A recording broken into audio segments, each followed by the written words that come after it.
one thing that'll happen to you is all the excess weight in the body will start going away by itself. Obesity, why is it happening? Either you're eating too much or your metabolic activity is not good. If you're eating too much, you lack exercise, you must see what to do about it. But if your metabolism is such that you're gaining weight in an unfair way, then there are simple yogic practices with which you can set right your metabolic activity and make yourself proper. It's very, very important that you must do Hatha Yoga. If you do gym, if you run, if you do this and that, run to some extent. But if you're just gymming and doing muscles and you're looking fit, that's not good. You must do intense Hatha Yoga, abdominal region must be worked in a certain way. There is no system which works it the way the Hatha Yoga, the systems of Hatha Yoga will work it. And there are specific asanas and processes which can be taught. How soon or how late depends on various genetic and other aspects of life. They may be working in an office, that doesn't mean anything because that's not physical enough. Simply because their physical activity, even if they exercise, it's half an hour, 1 hour in the morning, rest of the time they're sitting. So, because of this, there is not enough activity in that region. But once abdominal fat gathers, it'll come. If they do this, they need not go through all those medical stuff. The basic body chemistry can be brought to such a level of balance within you if you do the right kind of yoga. Simply because they're converting the physical into non-physical dimension of energy. Whatever they consume is just burnt and it doesn't become body, it becomes another dimension of energy. When you develop Ojas, one thing that'll happen to you is all the excess weight in the body will start going away by itself. You know, if you come to the yoga center, you will see certain people at certain times will be in a certain type of sadhana or certain type of inner work. When they're doing this, these days we keep them completely secluded because people get scared looking at the way they eat. They will eat 10 times of what a normal person would eat, heaps of food, but they will be losing weight. We will put them on high-fat diet, all ghee, milk, butter like this. In spite of that, they will continue to lose weight. One simple thing to bring discipline is maybe 1 or 2 days in a month, you go on much lighter foods which are very simple and easy on the body. If you can just thrive on water or just a little bit of lemon and water or lightly honey-laced water. Daily consumption of honey can do a lot for your health. Honey is the only substance found on the planet whose chemical composition is very close to that of human blood.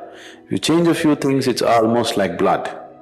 If you cook honey, it'll become poisonous. Honey should not be cooked.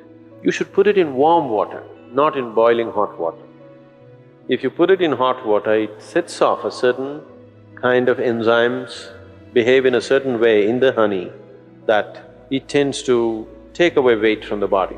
If you put it in cold water, it behaves in a different way and accordingly it adds weight to the body. It is not that a few spoons of honey that you're taking is putting weight to your body.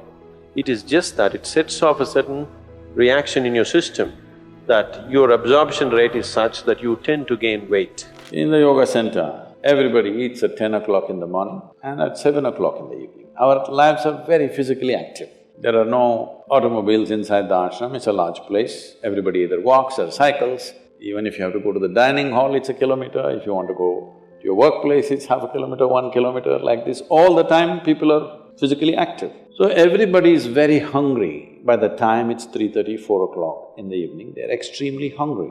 But we learn to live with that because empty stomach and hunger are two different things. Hunger means your energy levels start dropping, but empty stomach is a good thing. Your body and your brain works at its best only when your stomach is empty. So, this new name, intermittent eating, you should see in United States, people come to our programs will run 10 hours, 12 hours, but they will come with some biscuit and something else. They say, I have sugar intolerance, I have to eat. I tell them, you just be here, you're not going to die, I'll ensure, because I don't want anybody dead on my hands, all right?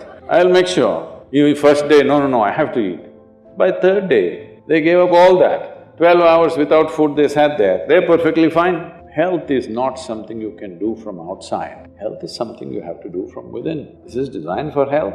Every cell in your body is designed to create health, isn't it? They're all working hard to create health, except you. So, minimum 8 hours gap is what is recommended in yoga. Between one meal and the next meal, there must be an 8-hour space. But if it's not possible for you, maybe a fruit or something, which is very, very light on the system. The idea is to give digestive process and assimilation process a break so that rest of the body begins to excrete on the cellular level. It must throw out all the impurities. See, our energies are not coming only from the food that we eat. The sunlight, the air, the water… Actually, if you… in the yogic sciences, we say, if you really keep your system well, 60 to 70% of your energy should come from these three factors: sunlight, air, water. Another 40% should come from the food that you eat. So naturally, volume of food that you eat will compress. I was in Chennai a few years ago and I was talking to some of the business community in Chennai. They were not particularly obese or something, but little trying to imitate the planet.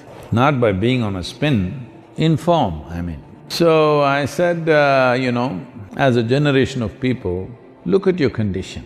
If I had come to Chennai 50 years ago or 100 years ago, in what physical form people would be, in what level of physical fitness they would be, ordinary people I'm talking about. I'm not talking about gymnasts, sports persons, not those kind of people, ordinary people on the street. Or even now, in what kind of physical strength and condition people are. In rural India, for example, I said, see, suppose it so happened, you were walking on the street and you saw a tiger, a wild tiger, hungry one. How many of you can at least climb a tree? And this is a spectacular show, a tiger on a Chennai street. This is not a everyday happening, it is something you must enjoy. But how many of you can climb a tree? How many of you can climb this 8 to 12 feet and sit on a branch and enjoy the wildlife view? No, only those guys who are doing the menial jobs, the guy who is sweeping the street, maybe he will go sit on the tree and watch how wonderful a breakfast you are. Why have we become like this? It's not that tiger is… where is the tiger going to come? That's not the point. Why are you in this condition that you cannot do anything physically anymore? All you can go to office and come back. Those things are also necessary in today's world, but is it not important that you're in some way physically competent? This is a simple experiment you must do. All of you who are sitting now on the floor, when you get up, you must use only 2 limbs to stand up. All of you, in your life, you must keep this up however old you are. This much fitness at least you must manage. If you can't climb a tree, there are not enough tigers to, for them to roam in your city. If you can't climb a tree, it's okay, but at least you must be able to stand up.